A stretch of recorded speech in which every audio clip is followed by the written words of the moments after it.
Hello बच्चों, आप सभी का स्वागत है आज के इस नए वीडियो में नए टॉपिक के साथ। बच्चों, आज का यह टॉपिक बहुत ही इम्पोर्टेंट और बहुत ही खास होने वाला है, क्योंकि आज हम लोग 12th बायोलॉजी का अत्यंत महत्वपूर्ण टॉपिक कार्बनिक खेती यानी कि जैविक खेती के बारे में संपूर्ण जानकारी लेने वाले हैं।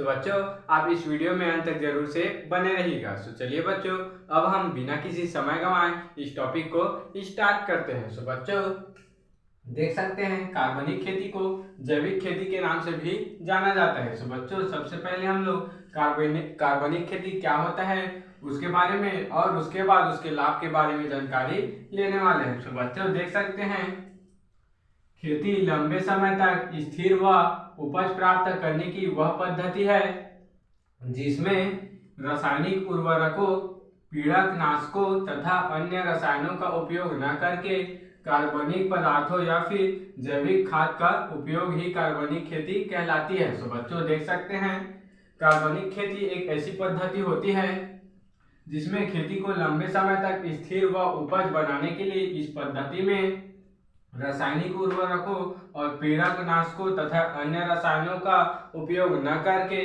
कार्बनिक पदार्थों या फिर जैविक खाद का उपयोग किया जाता है, यही कार्बनिक खेती कहलाती है। देख सकते हैं बच्चों, इसमें जैविक खाद यानी कि जानवरों के मल मूत्र का प्रयोग किया जाता है। देख सकते हैं बच्चों, इसमें पेड़ पौधों के अपशिष्ट और जानवरों के मल मूत्र का प्रयोग किया जाता है। देख सकते हैं बच्चों, जैविक खाद में पेड़ पौधों के अपशिष्ट और जानवरों के मल मूत्र का उपयोग किया जाता है। बच्चों, गांव में जैविक खाद कुछ इस प्रकार से बनाए जाते हैं।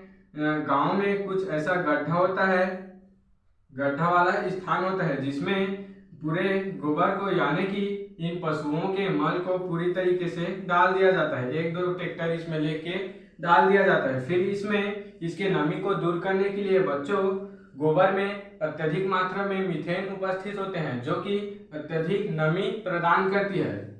इसके नमी को दूर करने के लिए इसमें हफ्ते में 1 बार या फिर 2 बार जल डाला जाता है, पानी का छिड़काव किया जाता है। बच्चों, पानी के डालने के बाद इसको रापा से या फिर किसी और हथियार से पूरी तरीके से मिलाया जाते हैं ताकि ऊपर का पदार्थ नीचे हो जाए और नीचे का ऊपर हो जाए। बच्चों, इसके बाद इसको खाद के रूप में उपयोग तो किया जाता है, लेकिन इसको और अधिक उपजाऊ और अधिक उर्वरता बनाने के लिए इसमें ऑस्ट्रेलिया का जो एक केचुआ होता है उसको डाला जाता है। ऑस्ट्रेलियन का एक केचुआ होता है जो गुलाबी रंग का होता है, उसको डाला जाता है। बच्चों, देख सकते हैं यह द्विलिंगी होता है यानी कि इसमें नर और मादा दोनों ही उपस्थित होते हैं। देख सकते हैं बच्चों, किसी भी केचुआ के एक तरफ के टच करने को वह उस तरफ चलने लगता है क्योंकि यह द्विलिंगी होता है। बच्चों, अगर हम इसके नर भाग को टच करेंगे तो वह मादा भाग की ओर से चलने लगेगा और अगर हम मादा भाग को टच करेंगे तो वह इधर से आगे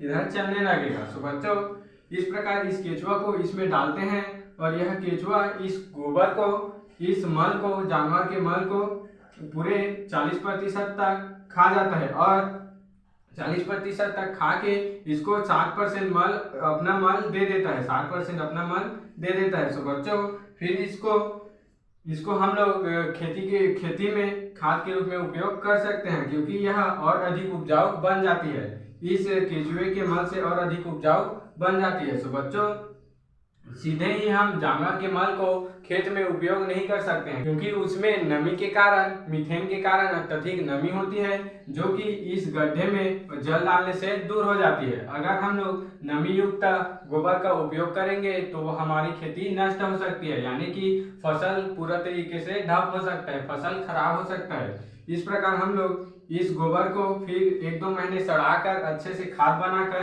खेत में ले जाकर डालते हैं ताकि हमें अच्छा फसल प्राप्त हो जाए। बच्चों, यह क्रिया कार्बनिक खेती कहलाती है। यह जैविक खाद बनाने की क्रिया कार्बनिक खेती या फिर जैविक खाद का उपयोग ही कार्बनिक खेती कहलाती है। बच्चों, अब हम लोग कार्बनिक खेती का कुछ लाभ भी देख लेते हैं कि कार्बनिक खेती का क्या क्या लाभ होता है। बच्चों, भूमि की उर्वरता को बनाए रखना यानी कि बच्चों देख सकते हैं जो भूमि की उर्वरा शक्ति होती है उसको बनाए रखने का कार्य इस कार्बनिक खेती के द्वारा होता है। बच्चों, कार्बनिक खेती भूमि, पौधे, पशु तथा मानव मानव के वैश्विक परिस्थितियों के आधार को सुधारने और टिकाऊ बनाने का पर आधारित है। यानी कि बच्चों जो मानव या फिर पशु का जो जीवन होता है उसको बेहतर से बेहतर, अच्छा से अच्छा और टिकाऊ बनाए रखने का कार्य इस कार्बनिक खेती के द्वारा होती है। यानी कि कार्बनिक खेती के द्वारा जो फसल उत्पन्न होती है उसको उपयोग करने से, उसको ग्रहण करने से हमारा शरीर बहुत ही स्वस्थ रहता है और टिकाऊ और लंबे समय तक जीवित रहते हैं। सो बच्चों वातावरण व जीवन को प्रदूषण मुक्त करने में सहायता प्रदान करती है। सो देख सकते हैं बच्चों वातावरण और जीवन में प्रदूषण रहित फसल प्रदान करती है। जैसे कि रासायनिक उर्वरकों और कीटनाशकों का उपयोग करने से प्रदूषण अत्यधिक फैलता है, जबकि कार्बनिक खेती के तौर पे जैविक खाद यानी कि जैविक उर्वरक का उपयोग करने से प्रदूषण नहीं फैलता है। इससे अच्छी से अच्छी फसल प्राप्त होती है। सो बच्चों देख सकते हैं फसलों की अच्छी उत्पादकता। अभी आपको मैंने अभी बताया कि अच्छे फसल उत्पादन होते हैं, यानी कि इससे फसल की अच्छी उत्पादकता होती है। सो बच्चों फसल चक्र में तेजी से वृद्धि होती है। सो देख सकते हैं बच्चों कार्बनिक खेती का उपयोग करने से फसल चक्र में भी तेजी से वृद्धि, यानी कि दूसरे साल में पहले साल के मुकाबले अच्छे फसल और तीसरे साल में पहले और दूसरे साल के मुकाबले बहुत ही अच्छी फसल होती है। सो बच्चों इस प्रकार इससे कार्बनिक खेती से बहुत ही अच्छे और रोग रहित फसल प्राप्त होते हैं, जिससे हमारे मानव का जीवन बहुत ही टिकाऊ, सुंदर और अच्छा बना रहता है। तो बच्चों इस प्रकार हमने कार्बनिक खेती और उसके लाभ को बहुत ही आसानी से समझ लिया है। आप इसके स्क्रीनशॉट ले सकते हैं। सो बच्चों आशा करता हूं कि यह टॉपिक आपको जरूर से समझ में आया होगा और ऐसे ही नए और इम्पोर्टेंट टॉपिक के लिए मेरे चैनल में बने रहिएगा। अगर आप इस चैनल में नए हो तो मेरे इस चैनल को सब्सक्राइब करके बेल वाले आइकन को प्रेस कर लीजिएगा, ताकि आपको मेरी ऐसे ही नए और इम्पोर्टेंट वीडियो, इंफॉर्मेटिव वीडियो आप तक पहुंचती रहे। सो चलिए बच्चों मिलते हैं किसी नए वीडियो में नए टॉपिक के साथ। तब तक के लिए जय हिंद, जय भारत।